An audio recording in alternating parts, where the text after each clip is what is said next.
Valspar's F-150. He calls her Silverback.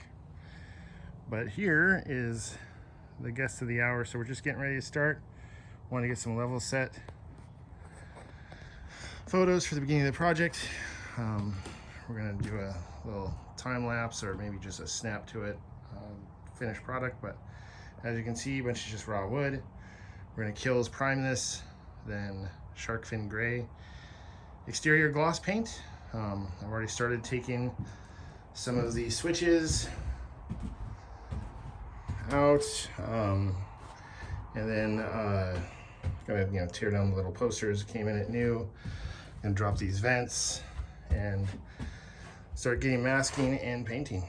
So got our Killz primer, our Valspar shark fin gray, some rollers, some cut-in brushes, some chip brushes, little mobile cart. We're gonna start playing some music and start painting. So I'll be checking back in here shortly.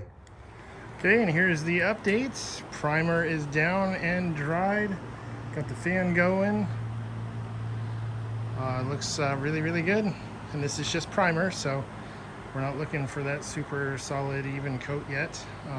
That's gonna be the next one. But this is Killz primer, so it will help keep down on mildew and mold and what have you, which is always a concern here in the Pacific Northwest. So there's your update video. Maybe I'll do something cool with the next one where I snap and it's done.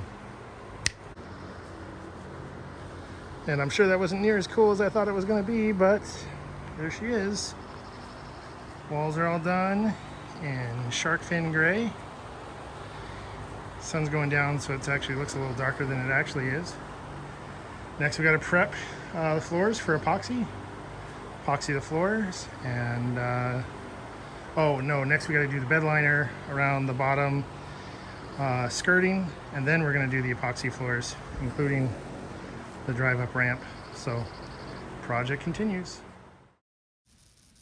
Okay, and a couple things we learned during this painting phase.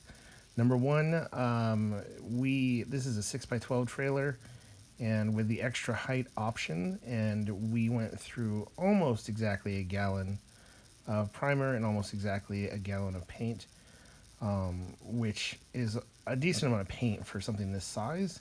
So just plan that the trailer is going, the wood I should say, is going to just soak up the primer and the paint, because it will. Not to mention you're going to have to really put it on heavy to get it into all the cracks and crevices of the OSB,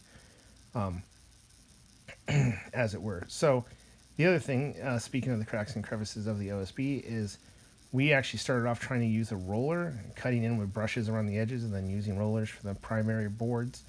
And we quickly discovered that using brushes and then going on heavy with the brushes was definitely the power move. It gave us better coverage, and it just filled in all the cracks and crevices much easier. So this is not like drywall where a roller is more efficient with a better finished product. I would heavily suggest getting yourself some cheap chip brushes and laying it on heavy.